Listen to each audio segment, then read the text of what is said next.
Selamat pagi dosen dan teman-teman semua. Kami dari kelompok B1 dengan senyawa asam salisilat akan melakukan presentasi tentang poster kami. Saya Dike Eka Prastio dengan NRP 11012524.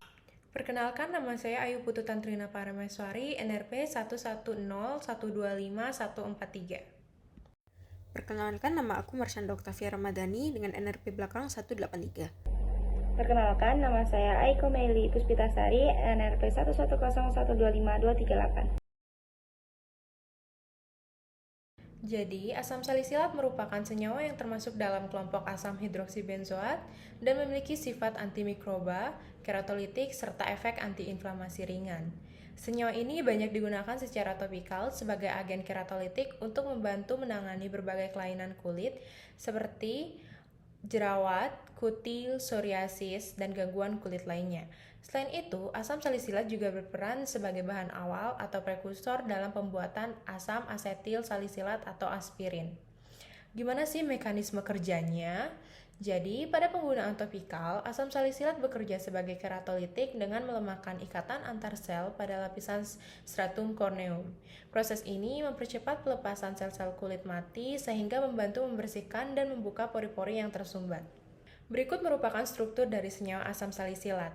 Nama IUPAC-nya asam salisilat atau asam 2-hidroksibenzoat, rumus kimianya C7H6O3 dan memiliki berat molekul sebesar 138,12 gram per mol. Karakteristik fisiknya yaitu kristal putih, rasa agak manis, kemudian pahit, dan tidak berbau. Kelarutan yaitu larut dalam etanol, larut dalam air panas, dan sukar larut dalam air dingin.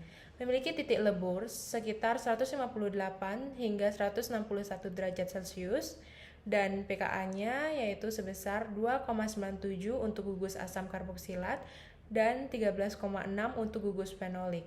Stabilitasnya yaitu stabil pada suhu ruang, terlindung dari cahaya dan kelembapan. Untuk cemaran asam salisilat, batas cemaran individu tidak lebih dari 0,2% dan untuk jumlah cemaran total tidak lebih dari 0,5%.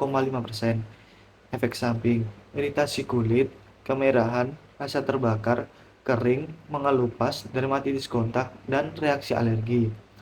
Kontraindikasi, alergi terhadap salisilat ataupun aspirin, tukak peptik aktif, asma yang dipicu oleh asa, gangguan pembekuan darah, anak-anak dengan infeksi virus atau resiko sindrom Reye. Untuk pemberian, hablur bening, tidak berwarna atau serbuk hablur granul sampai halus, putih, melebur pada suhu kurang lebih 153 derajat Celcius yang disertai dengan peruraian. Selanjutnya ada uji kualitatif. Yang pertama ada uji dengan FeSiL-3 atau veriklorida, yaitu larutan asam salisilat plus FeSiL-3 1% yang menghasilkan warna ungu atau violet karena terbentuk kompleks dengan gugus fenol OH. Yang kedua ada uji dengan NaHCO3 atau natrium bikarbonat, yaitu larutan asam salisilat plus NaHCO3 10% menghasilkan gelembung gas CO2 karena adanya gugus asam COOH. Yang ketiga ada titik lebur, yaitu kristal putih jarum yang mempunyai rentang titik lebur 158 sampai 191 derajat Celcius.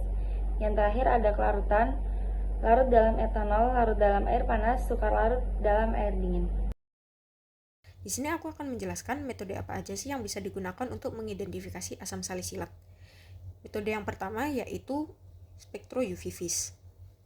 Nah, karena struktur asam salisilat ini memiliki gugus kromofom dan oksokrom, yaitu cincin benzena dan C rangkap O sebagai kromofom dan OH sebagai oksokrom, maka bisa diidentifikasi menggunakan metode UV-Vis.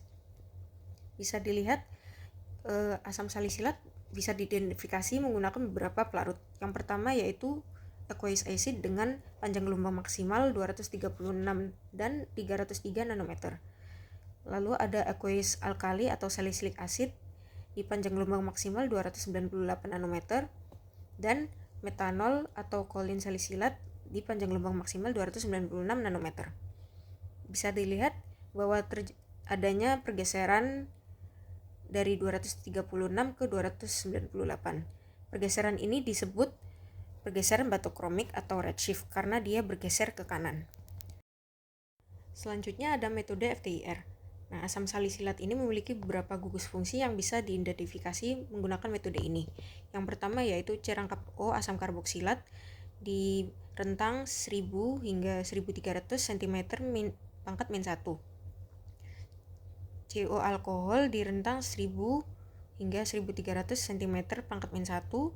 Kemudian ada CO asam karboksilat di rentang 1700 hingga 1725 cm pangkat 1. C rangkap C aromatik di rentang 1475 dan 1600 cm pangkat min 1.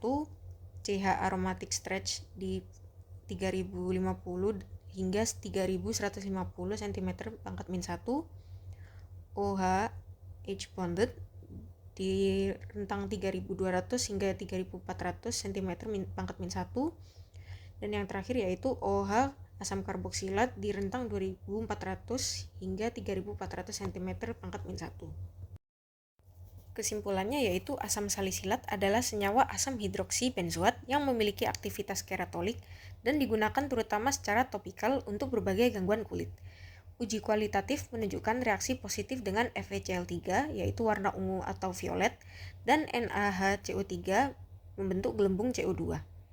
Karakterisasi UV dan FTIR sesuai dengan struktur asam salisilat. Penggunaan harus memperhatikan dosis, kontraindikasi, dan potensi efek samping.